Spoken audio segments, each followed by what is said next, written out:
Tal vez en relación a lo que es la hipotensión, que sí es una forma de diagnosticar, pero que no es un sinónimo, ¿no? Es mucho más fácil diagnosticar a un paciente que está en shock, que está hipotenso, con estos valores, pero que en la anterior clase hemos hablado de que no es el momento adecuado para poder diagnosticar a un paciente en shock. Un paciente choqueado y hipotenso es un paciente que eventualmente ha sobrepasado los mecanismos de adaptación. Es un paciente que está mucho más grave que aquel paciente que estaba choqueado pero mantenía presiones arteriales normales. Los sinónimos de shock y la forma en la cual vamos a definir shock es con estas dos: insuficiencia cardiocirculatoria, que hace relación a cuál es la causa por la que el paciente está en shock, el corazón, con una bomba, los vasos sanguíneos, su contenido son las causas por las que un paciente hace shock. Y la otra forma de definirlo y usarlo como un sinónimo es de hipoperfusión tisular, que refleja el resultado final. Es la disminución del flujo de sangre, la perfusión de los tejidos, por tanto el aporte de oxígeno, nutrientes y eventualmente el metabolismo anaerobio que desencadena la poca producción del ATP y la disfunción celular, la disfunción orgánica y fallo renal. Estos son de dos formas de definir y también son sinónimos de lo que hemos visto en el paciente en shock. Algo que hoy nos toca aclarar es de que cuando hemos hablado de que tenemos dos formas de regular la perfusión de nuestros tejidos. La primera es una regulación sistémica a nivel macro circulatorio, que está garantizando el flujo de sangre hasta las arteriolas terminales, y esa forma de regular la presión hasta esta porción lo realiza gracias a la presión arterial. ¿Cómo regulamos la cantidad de flujo sanguíneo hasta esta porción de la circulación? Es la presión arterial, y lo que representa la microcirculación en la microhemodinamia es un fenómeno de autorregulación. Es la capacidad de las células endoteliales para poder reclutar, desreclutar capilares cuando lo necesitan, poder mejorar su flujo sanguíneo aumentando más capilares a los tejidos, o en caso de que no sea necesario, poder desreclutar capilares a tal punto de poder favorecer la circulación o el flujo de sangre a otros órganos que en algún momento son más importantes. La microcirculación de tejidos que no son importantes durante el shock pueden llegar a ese punto de desreclutarse hasta poder desviar la sangre, en inglés desviar la sangre hacia otros órganos que sí son importantes. De esto, lo que resulta ahora, tenemos dos formas tenemos dos momentos diferentes en los que se produce la perfusión de los tejidos. La primera es la que está garantizada por la presión arterial, y la segunda es un fenómeno distal, final, que es un fenómeno de autorregulación. Lo que se representa que cuando veamos nosotros que un paciente normotenso, tenemos la garantía de que ese paciente está perfundiendo sus tejidos. No. Porque incluso hemos visto de que hay normotensión en pacientes chocados o pensados. Esta situación en la cual la presión arterial no refleja el cómo está la microcirculación o la microhemodinamia, es algo que se llama incoherencia hemodinámica. Que no exista la relación entre que mantengamos valores de macrocirculación normales y que a pesar de eso la microcirculación siga manteniendo situaciones de hipoperfusión. Es algo que con el tiempo ha ido cambiando. Nos damos cuenta muchas veces cuando se diagnostica a un paciente que está en shock, lo primero que tratamos de hacer es mejorar la presión arterial, porque hasta cierto punto es lo que nos daba la garantía de que si nosotros mejoramos la presión arterial, eso iba a mejorar incluso la presión que llegaba hacia la microcirculación, y también la microcirculación iba a mejorar. E incluso de que si podíamos mantener valores supranormales, valores que sean un poco más altos de lo normal, usando vasoactivos, líquidos, y mejorar un poco más la presión arterial, tal vez tener la certeza de que estoy perfundiendo la microcirculación incluso un poco más, o estoy llegando a conseguir un objetivo más fácil. Esta situación ha ocasionado de que tengamos que replantearnos el cómo manejar a un paciente que está choqueado, porque ahora, especialmente en el shock séptico, vamos a ver de que cuando la presión arterial está normal, incluso cuando ya empezamos a hacer el tratamiento, no existe o se puede llegar a perder esa coherencia hemodinámica en la que una presión arterial normal no me garantiza que este paciente esté hipertenso. ¿Cómo podemos diferenciar qué paciente va a estar bien perfundido? La presión arterial ya no me sirve para evaluar cómo va a estar mi paciente, cómo se está produciendo la perfusión de sus tejidos. ¿Cómo creen que exista otra forma para evaluar que ese paciente sí tenga una buena perfusión en sus tejidos? Algo que hemos visto es el llenado capilar. El llenado capilar es una forma en la cual es sencilla, en las tres frases que se habían mencionado, una forma sencilla en nuestro ejercicio de Andrómeda, que determinó de que incluso más que el lactato, el llenado capilar es una forma sencilla a pie de la cama del paciente, que podíamos verificar cómo se estaba produciendo la perfusión de nuestros tejidos y reflejaba la microcirculación. Entonces, uno de ellos es la microcirculación. La otra que les he dicho es el valor del lactato, que también el lactato me va a ayudar a diferenciar qué pacientes están manteniendo una perfusión normal y que por tanto no están produciendo lactato y están en metabolismo aerobio, porque el aporte de oxígeno, nutrientes, la perfusión se ha normalizado durante el tratamiento, durante las conductas que voy a llevar. Y existen otros más, pero vamos primero a ver estos dos. Los otros se ven lo vemos en práctica en algo que se llama taller hemodinámico. Por tanto, necesita una gasometría arterial y una gasometría venosa para poder utilizar con estas dos gasometrías poder evaluar cómo se están perfundiendo los tejidos en nuestros pacientes que están chocados. Se utiliza la saturación arterial de oxígeno y la saturación venosa de oxígeno. Se utiliza la presión arterial de dióxido de carbono y la presión venosa de dióxido de carbono y se comparan entre estos dos, en práctica vamos a ver, y vamos a poder también ayudar a diferenciar qué pacientes han recuperado esa coherencia hemodinámica. Son pacientes que están normotensos, que ya se han hidratado bien, que están ahora ya están manteniendo una adecuada perfusión de sus tejidos. ¿Qué es lo que queremos lograr? Que al final se produzca una buena perfusión visual.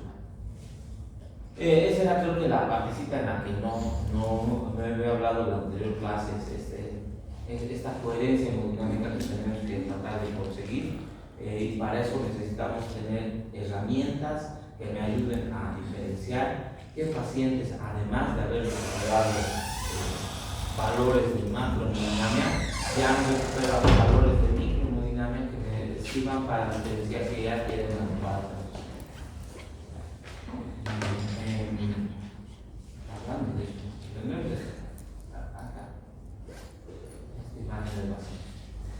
esto, ¿por qué es importante mantener o tener poder diferenciar qué pacientes recuperan esta coherencia hemodinámica? Porque nos va a ayudar a frenar las conductas que en un principio hemos adoptado para mejorar la presión arterial. Nos va a ayudar a limitar el exceso de esas conductas. Porque muy probablemente con algunas conductas que tomemos como vasoactivos, especial de líquidos, recuperemos esa coherencia fácilmente. Buena presión, buena perfusión de tejidos, buen llenado capilar, cierta diuresis. Yo veo que el lactato está disminuyendo, entonces ha recuperado su coherencia hemodinámica, hay buena perfusión. Cuando no existe eso, ¿qué creen que puede pasar si administramos en exceso vasoactivos? ¿Será contraproducente? Sí. Sí. ¿Y el exceso de líquidos? También. Esas dos conductas eran muy comúnmente utilizadas en un paciente que está choqueado. Porque, como les decía antes, teníamos esa percepción de que si yo lo hidrato bastante, incluso hasta lo puedo mantener hipervolémico, estoy garantizando una buena microcirculación. O que si yo aumento su presión arterial y que tal tal vez no necesite vasoactivos, pero si le inicio noradrenalina para tal vez aumentar un poquito más su presión arterial media, voy a garantizar una buena perfusión de la microcirculación, pero no es así. Estas conductas eran contraproducentes porque al final en la microcirculación estas conductas pueden ocasionar diferentes trastornos. Uno de ellos está relacionado en el extremo arterial. El utilizar vasoactivos en dosis altas, ¿qué puede producir en la arteria al final? En la última porción. Vasoactivos, ¿qué finalidad termina? A nivel arterial, ¿qué van a producir? Vasoconstricción. El exceso de uso de vasoactivos puede aumentar la presión de cierre capilar y puede ocluir la perfusión de ciertos tejidos, por lo que puede afectar la microcirculación de algunos tejidos que son muy sensibles a la vasoconstricción intensa. Por eso el uso de vasoactivos tiene que ser muy cuidadoso. ¿Qué tejidos son importantes porque son muy sensibles a nivel intestinal? Ese tejido es muy sensible y puede causar desde la necrosis de las velocidades, y también eso es una teoría por la cual estos pacientes adquieren sobreinfecciones, causar necrosis de las velocidades intestinales. Ahora, si utilizamos vasoactivo en exceso, entonces aumenta la presión del cierre capilar y puede reclutar capilares, y algunos tejidos muy sensibles los voy a cerrar. O van a ver en terapia intensiva a veces utilizan vasoactivos a un punto en el que su dedito se vuelve cianótico. ¿Eso qué representa? Vasoconstricción intensa, disminución de la perfusión de ese órgano, de ese tejido, que tal vez no es necesario, o tal vez sí, pero que tenemos que saber, por tanto, identificar en qué pacientes he recuperado mi coherencia hemodinámica y estoy garantizando la microcirculación de este perfume. Entonces, llenado capilar dilatado. Luego, el exceso de líquidos, ¿qué puede causar? Sí, edemas. Y en la microcirculación, ¿qué puede ocasionar? Edemas, porque hablando del shock séptico, hemos dicho que es un proceso inflamatorio, ¿verdad? ¿Qué va a causar? Pues la permeabilidad. La permeabilidad en la microcirculación, ¿qué va a ocurrir? ¿Va a aumentar? Si es un proceso inflamatorio, Sí. aumenta. Por lo que el exceso de líquidos puede ocasionar ¿qué? De un cristaloide, 3/4 partes se van al intersticial. Entonces, si es que nosotros hidratamos y yo trato de controlar más su presión, estoy ocasionando que pase gran parte del líquido que estoy imponiendo y ingrese al intersticial. ¿Eso puede dificultar la perfusión en los tejidos? Sí. Aumenta el trayecto en el que se tiene que producir la perfusión tisular. El edema también dificulta la perfusión de los tejidos por aumentar el trayecto en el cual los capilares tienen que llegar a perfundir las porciones más distales. Pero aparte de eso, de aumentar el edema, también hay algo importante en el extremo venoso. Si yo le doy mucho líquido, estoy aumentando bastante su volemia, ¿qué va a pasar con la presión venosa? La PCC, la presión venosa central. ¿Aumenta? ¿Disminuye? Si estoy aumentando. Alguna vez van a ver un paciente que está sobrecargado, que está en exceso, hidratado, o un paciente cardíaco que se caracteriza por las venas, en las yugulares. Burbujitas, sí. Entonces, ¿cómo está su presión venosa central? Aumentar. ¿Puede eso repercutir en la microcirculación? A ver, miren, porque el que pueda ingresar el adecuado flujo de sangre del extremo arterial al extremo venoso debe estar garantizado por una adecuada presión de cierre capilar, es decir, que no esté completamente cerrado el extremo arterial, pero además es la relación de presiones del extremo arterial en relación al extremo venoso. ¿Dónde va a existir más presión para poder pasar el flujo de sangre? En el extremo arterial. Y el extremo venoso va a tener una presión mínima. ¿Qué pasa si aumentamos la presión venosa central? ¿Va a poder pasar el flujo de sangre? ¿Va a ser fácilmente el flujo de sangre que viene del extremo arterial va a poder circular por esos tejidos, No, ¿qué va a pasar? se va a Va a retrasar. dificultar la perfusión de los tejidos, por esa sobrecarga de presión que en algún punto incluso puede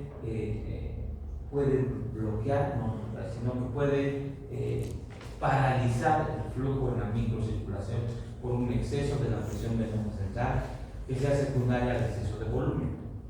Entonces, dar mucho líquido será un inconveniente al paciente choqueado. Sí. Primero aumentamos su presión venosa central. Si es mucho, puede equipararse a su presión arterial y eso va a ocasionar de que en ciertos tejidos no se produzca el paso de sangre porque las presiones se han igualado. No es prudente porque al aumentar la perfusión, el volumen de líquido, aumenta el líquido a nivel intersticial, aumenta el trayecto que deben pasar los pequeños glóbulos rojos, deben transportar el oxígeno y la distancia que hay entre los capilares y los tejidos, y eso va a dificultar también la disponibilidad de oxígeno para esos pequeños células. El utilizar vasoactivos, ¿qué hemos dicho que produce? Y eso es aumentar la presión de cierre capilar, precapilar. Entonces eso puede llegar incluso a desreclutar ciertos territorios por la vasoconstricción intensa y por tanto toda esa microcirculación no le va a llegar sangre y esos tejidos no van a recibir ni oxígeno ni nutrientes y al final eventualmente van a ser la disfunción celular y disfunción tisular. Para eso nos sirve el tratar de identificar la coherencia emocional. En un paciente choqueado es importante recuperar la presión arterial. Sí, es lo primero que es. Una vez que recuperemos la presión arterial, ¿tenemos la seguridad de que la microcirculación está bien permitida? No, tenemos que tener otras herramientas para evaluar cómo está produciéndose la perfusión de mis tejidos. Y de esas hemos visto dos, una de esas es el llenado capilar, el lactato también. Con esos dos puedo yo evaluar qué pacientes han recuperado esa coherencia hemodinámica. El recuperar la coherencia hemodinámica me sirve para evitar el uso exagerado de vasoactivos, el uso de líquidos que sean en exceso y que más bien van a ser contraproducentes. Ya hemos visto varias complicaciones del exceso de líquidos, ¿verdad? En ácido base, ¿qué producía el exceso de líquidos? Soluciones con mucho cloro, ¿qué producían? Acidosis, ¿no? Acidosis, el exceso de cloro produce acidosis.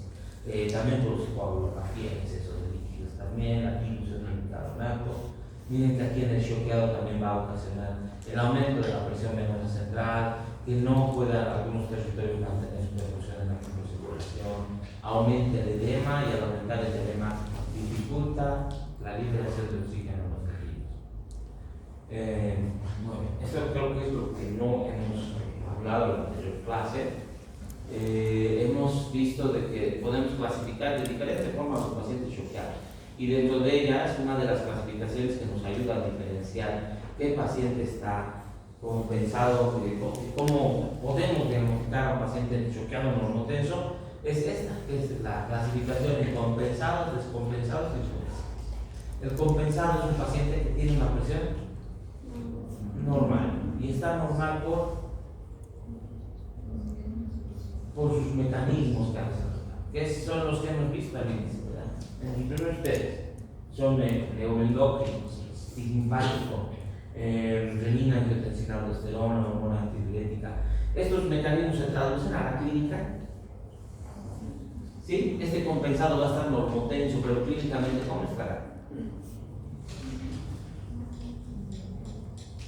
Catecolaminas, vasopresina, renina, angiotensina, aldosterona. Va a estar con taquicardia, los cambios en la perfusión de los tejidos periféricos que tratan de, por un momento, desviar el flujo de sangre y mantener la circulación central. Va a haber los pulsos pueden ser periféricos, van a estar disminuidos, la frialdad distal, disminuido. ¿Qué más? Las venas colapsadas, la oliguria, piel y mucosas secas. Esto nos ayuda a diferenciar un paciente que está choqueado. Sí, y compensado tal vez, no tenso, pero está choqueado.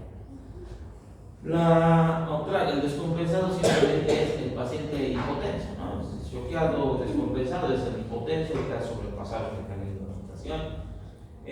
La otra forma de diferenciar qué paciente está compensado, hemos dicho que es en el laboratorio, que es la gasometría, el ver el lactato y tal vez posiblemente la asociación con la acidosis metabólica. Un paciente normotenso que ya está aumentando el lactato es un paciente que está choqueado y que está compensando. Le cuentan esta clasificación en relación a la microcirculación. Eran 4 fases. Esto es la forma de clasificar el shock, que explica específicamente de cómo se comporta la microcirculación a nivel periférico. La primera fase, ¿qué se caracteriza? Vasoconstricción. A nivel periférico, los órganos que son importantes para mantener la perfusión. Al inicio, son importantes. O podemos utilizar esa perfusión para desviar a los lados.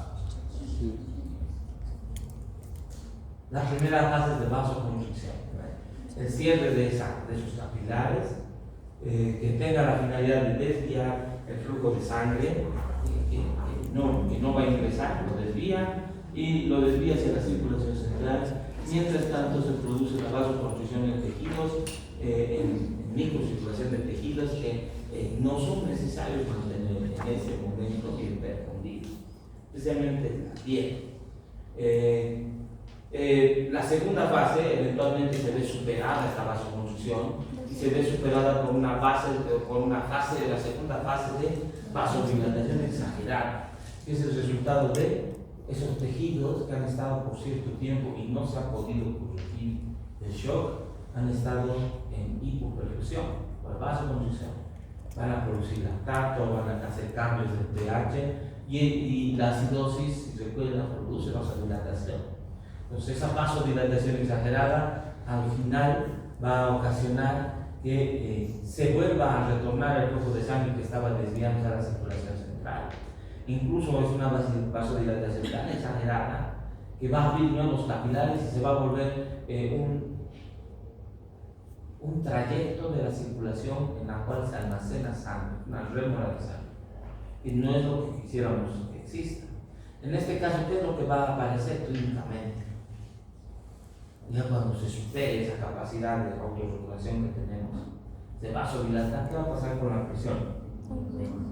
Va a disminuir, porque todo lo que estamos desviando a la circulación central. Ahora vuelve a la microcirculación de sus tejidos, a tal punto incluso de que se va a almacenar, hay una rémora de sangre por esa vasodilatación exagerada. Esta vasodilatación exagerada en este punto va a ser tan intensa y va a estar expuesta a tantas sustancias, especialmente catecolaminas y sustancias vasoactivas, que va a causar una vasoplejía. La vasoplejía es la incapacidad de estos pequeños vasos para poder responder a los siguientes vasoactivos que nuestro organismo libere o que nosotros utilicemos como conductas terapéuticas. Van a ver que en esta, cuando uno creen que si estamos ya por entrar a esa fase irreversible del shock, ¿podrá un paciente recuperar su presión arterial utilizando vasoactivos, aumentando la dosis? Si hay esta posibilidad de que haga vasoplejía, ¿mejorará si aumento vasoactivo? ¿Noradrenalina mejorará? No. Incluso puede seguir aumentando la noradrenalina y tal vez no mejore. Y incluso puedo combinar otro vasoactivo más, como vasopresina, y a pesar de eso, la presión no mejora. ¿Qué es lo que refleja que un paciente choqueado eventualmente no mejore al uso de vasoactivos? ¿Qué estamos diciendo que se producen esos vasos? Vasoplejía. El que haga un shock refractario, que no mejore con los vasoactivos. ¿Eso refleja gravedad? Sí, está entrando en una etapa irreversible. Porque miren que esta vasoplejía es un paso previo, juntos no se van a presentar, no se van a presentar uno detrás del otro, ocurre de manera simultánea en diferentes momentos, pero ocurre después de una fase 3 que se llama la coagulación intravascular inseminal. ¿Qué pasaba en esos vasos? Ahora están exageradamente vasodilatados, ya no responden a los vasoactivos, hay un entorno ácido porque ese tejido estaba mucho tiempo sin flujo de sangre, ha producido lactato, está ácido, se produce la coagulación, el formar coágulos en estos pequeños capilares.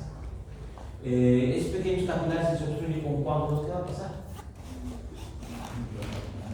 Va a causar una obstrucción mecánica, distal, y esos tejidos más distal van a recibir sangre, y que al final, ¿qué les va a quedar? Morir, disfuncionar, morir, hacer apoptosis, y bueno, al final el tejido va a disfuncionar y puede fallar. Esa coagulación intravascular es eliminada. Y luego la etapa de choque irreversible. Miren, si a esto le sumamos las conductas de no entender la coherencia hemodinámica, empeoramos la situación de este paciente. Sí. Imaginen, está vasopléjico, y además ya está acidótico, está formando coágulos en su microcirculación, y de repente yo no entiendo y le sigo dando más líquidos o sigo aumentando más vasoactivos. ¿Qué va a ocurrir a nivel? ¿Qué va a ocurrir en esta porción de la circulación? ¿Va a poder recuperar la perfusión de sus tejidos? No. ¿Y en las conductas que estoy tomando me están ayudando? No. Entonces, todo esto es la suma de por qué la microcirculación es principalmente el objetivo que tenemos que tener cuando tratemos a nuestros pacientes choqueados. Si hasta ahora de este tema podemos sacar algo, es que todo paciente normotenso no significa que no esté choqueado, siempre es un paciente. Y la segunda cosa es de que siempre un paciente que ya no tenga un estado de shock, veamos esa coherencia hemodinámica. Que garantizar una buena presión no significa que esté perdiendo sus tejidos, y que tengamos cuidado con las conductas que vamos a tomar. Luego hemos hecho una tercera clasificación sencilla, que era la del daño celular. ¿En qué punto se producía el daño celular irreversible? ¿Cuánto? ¿Qué representaba eso para la célula? Necrosis. Necrosis. Exceso de calcio. Al inicio de las primeras fases, ¿qué es lo que fracasan varias cosas? Pero lo que hemos hablado es, no hay energía y lo primero que fracasa es la bomba de sodio y potasio acetato. El sodio ingresa y el sodio al ingresar, ¿qué va a producir en la célula? Edema. Y estos cambios también de los potenciales de las bombas de acción al final producen la entrada de calcio. Recuerdan que al inicio en un tema hemos visto que producía el calcio dentro de la célula. Había una que activaba enzimas, ¿verdad? Es un activador de enzimas, proteasas, lipasas, todo lo puede activar ahí adentro y producir la destrucción desde adentro de nuestras células. Y también el calcio estimula la apoptosis, la muerte programada. Este es el momento celular en el que se produce el shock irreversible. La célula al final ya ha ingresado el calcio, aunque ya garanticemos buena presión, estoy regulando los líquidos, ya he iniciado antibióticos, etc. Igual esta célula eventualmente va a ser apoptosis y va a entrar en disfunción.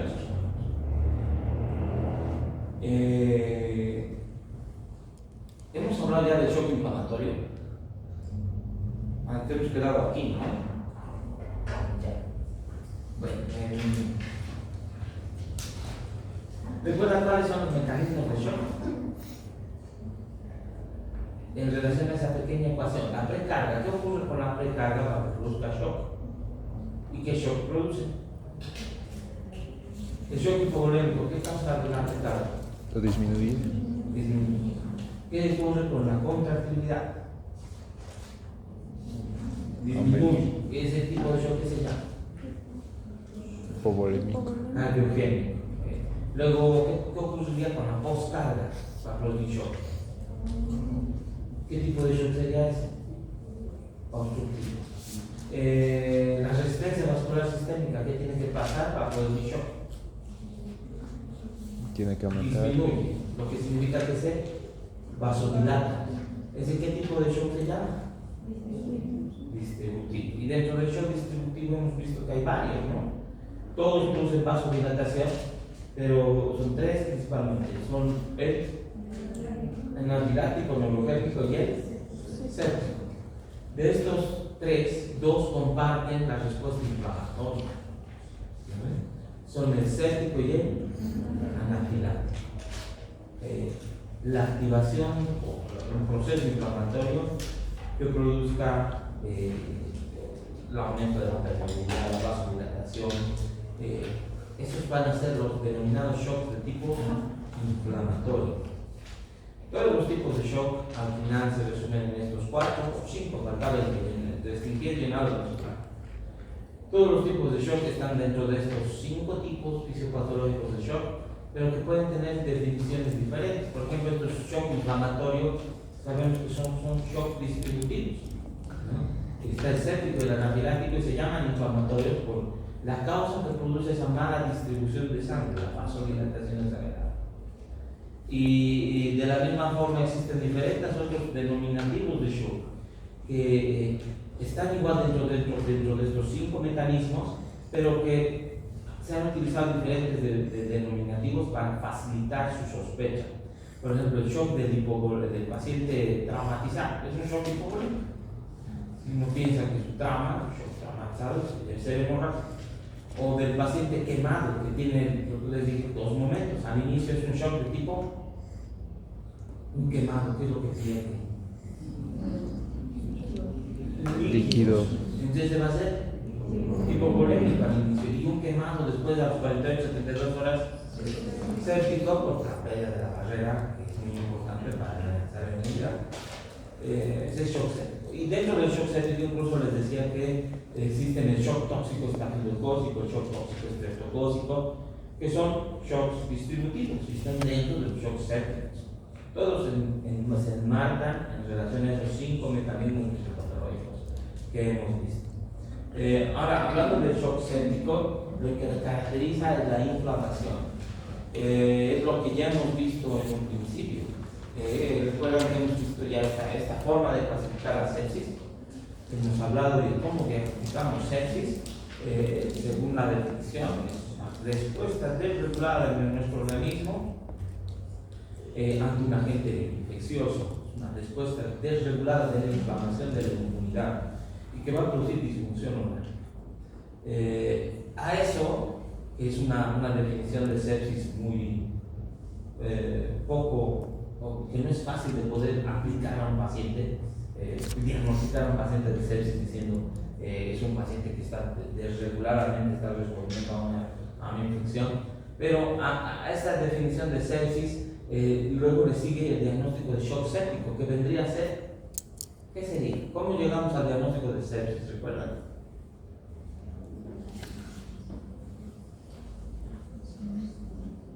Todo empieza con inflamación, ¿verdad? ¿Qué va a empezar con? ¿No? Con CIS, ¿sí? Inflamación. Y el CIS hemos dicho que son 4 aspectos, 3 clínicos y 1 laboratorial. Si hay 2 de esos, el paciente está en CIS. Y si a eso se le añade o se le encuentra un foco imposible o probable, o ya claro, de infección, eso es una CIS más foco de infección, eso es primero sepsis. La sepsis ahora puede ir hacia el shock. Y puede ir a un shock normotenso y compensado, que ya hemos visto cómo diferenciarlo, y puede ir a un shock ya descompensado, que va a ser más fácil de identificar. ¿Qué va a ser? El shock descompensado aquí, que es el que toman en cuenta. ¿Cómo va a ser? Descompensado. ¿Cómo va a estar la presión? Hipotenso. ¿Qué más dice ahí que tiene? Al aumento del lactato, como el resultado del aumento del metabolismo anaerobio, y el uso de vasopresores. Esas 3 cosas definen el shock séptico, en este caso descompensado. En este estadio entre sepsis y shock séptico descompensado está el paciente normotenso. Séptico normotenso que debemos diagnosticar. De esto lo importante es que recuerden cómo diagnosticamos esta sepsis. Hasta antes de este 2026, cuando creo que hablamos del CIS, les había dicho que el CIS no se utilizaba ya mucho porque decían que como la respuesta inflamatoria no siempre es infección, habían en esas diapositivas hemos visto que existe algo que es el pusófalo, ¿verdad? el Quicksilver, ¿sí? No está aquí, pero el Quicksilver diferenciaba presión arterial, deterioro del estado de conciencia y frecuencia respiratoria. Y si teníamos dos de esas cosas alteradas, nos decía que el paciente estaba séptico. Y les dije, el CID no se utiliza mucho, pero que todavía lo usamos en el hospital, porque no hay una forma sencilla de diagnosticar sepsis si no tienes valores que conseguir. No consigues fácil taquicardia, fiebre, si está con tos y fiebre, sepsis poco pulmonar. Era fácil.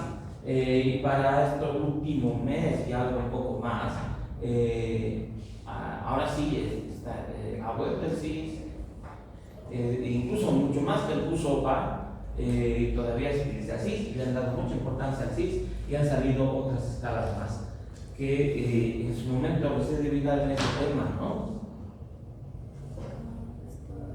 ¿Recuerdan Lynch? Que son valores clínicos igual. Pero bueno, al final es CIS, todo es CIS. Han vuelto a dar importancia al CIS para poder diagnosticar a nuestros pacientes con sepsis. Siempre utilizamos el CIS y el QSOPA para diagnosticar sepsis igual. Ahora, ¿qué es importante? Aquí está el QSOPA. Aquí el QSOPA, ¿no? Alteración del estado de conciencia, la presión arterial, frecuencia respiratoria, todos estos valores me dicen que el paciente está en sepsis. El paciente se infectado. Tengo dos de estas cosas en los viejitos que se desorientan y de repente lo veo quitadito, está séptico, me sirve para diagnosticar sepsis rápidamente. Lo que nos queda en este tema es hablar de cómo se presentan estos tipos de shock. ¿Creen que estos tipos de shock solo se presentan como hipovolémico, como distributivo, puros? O igual que en los trastornos ácido base existirá la posibilidad de que existan combinaciones. ¿Hay combinaciones? Sí, ¿no? Porque el shock debe ser algo muy complejo, no es tan sencillo como que solo sea distributivo, o que solo sea hipovolémico, o que solo sea disminución de la prestación. De esto resulta que vamos a encontrar perfiles hemodinámicos diferentes. Y el ejemplo más importante que representa esa complejidad del shock, porque puede tener diferentes mecanismos que se van sumando durante ese evento patológico, es el shock séptico. El shock séptico, hasta ahora hemos dicho que es un tipo de shock puramente distributivo, pero también nos va a ayudar para entender cómo tratamos a los pacientes. No solamente es distributivo, sino que además es, ahí dice que es hipovolémico y además es cardiogénico. Es hipovolémico. Vean que pierde líquido, paciente choqueado. ¿Hay pérdida absoluta de líquido? No hay pérdidas externas, ¿no? No hay pérdida de sangre en el paciente séptico, no tiene sangre. Y tampoco, a menos que no tenga un cuadro que esté eliminando líquido gastrointestinal, ¿no? Pero tampoco no hay una hipovolemia absoluta. Lo que existe es una hipovolemia relativa. Y esa hipovolemia relativa se produce por la... Si hay vasodilatación arterial, también existe vasodilatación